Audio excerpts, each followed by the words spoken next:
Hello guys, this is Bodas Jumesi from Wisdom for Dominion, and in this video today we are going to be doing a book review, and it's no other book but The Burden of Freedom. Wow, this is absolutely the most important and the greatest book I've ever read. You absolutely have to read it.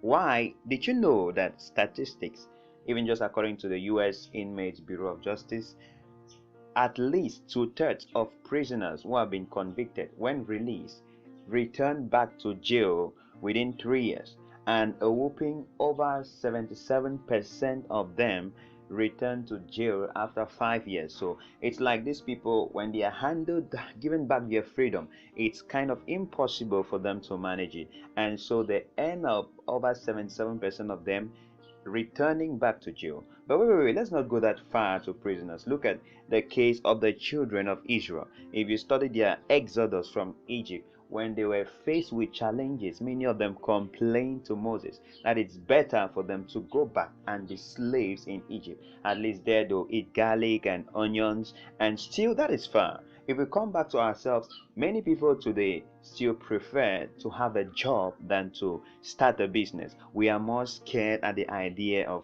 starting a business and owning a job or getting out on our own than just working in a comfortable 9 to 5 schedule. So the burden of freedom actually comes to enlighten you and I on this fragile topic called freedom.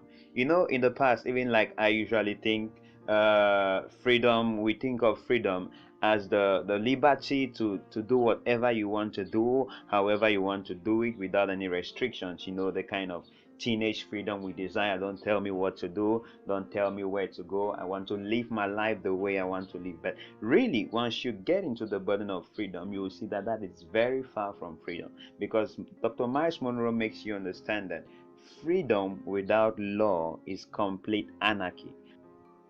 So in The Burden of Freedom, Dr. Myles Munroe talks of mainly 4 things, and the first is oppression, the second is deliverance, the third is responsibility, and the fourth is freedom. And he defines oppression as being unwillfully suppressed and restricted by an external force and command and being controlled to the point that you give up your own will and your own desire. So he says the objective of oppression is to break the spirit of the oppressed. And I was really surprised when he talks about the remedy for oppression, because he says everyone must be delivered of oppression, not just the oppressed but also the oppressor.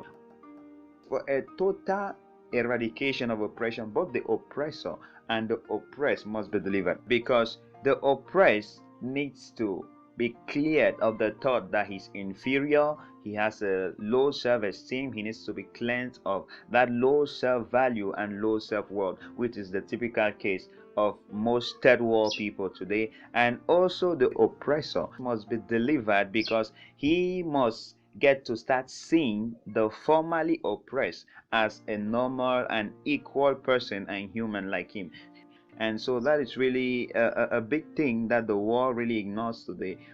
Probably the most important lesson which I think you will learn in The Burden of Freedom is that there is a difference between deliverance and freedom, because I think that is where a lot of confusion comes in. Many a times when we are delivered from something, we think that we have attained or we have entered freedom. Deliverance is simply being removed from an environment of oppression. The children of Israel were delivered from Egypt, but they didn't get into freedom until when they had changed their minds and entered Canaan, and that took them over 40 years, and that generation died without experiencing it. So deliverance is being taken physically out of the oppression, but freedom is when you're being taken psychologically and mentally out of the oppression.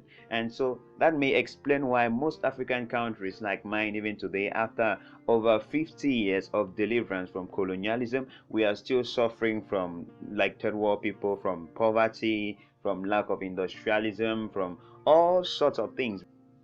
His third focus in this book is responsibility. He says and teaches that the price of freedom is spelled responsibility,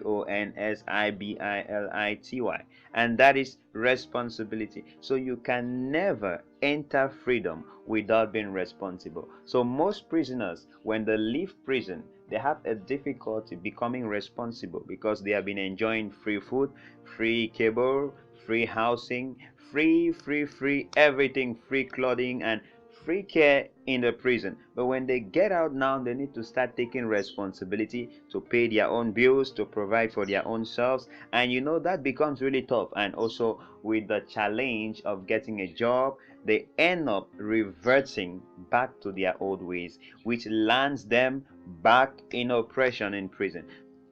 And finally, his fourth main focus in this book is freedom.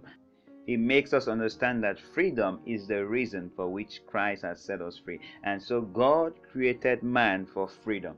Freedom comes from free, dominate freedom. And so he encourages and charges us to make up our minds to pay the price, which is responsibility, so we can enter true freedom. So that's my short review of The Burden of Freedom. You can check in the video description below. I believe you'll find the link where you can get some copies.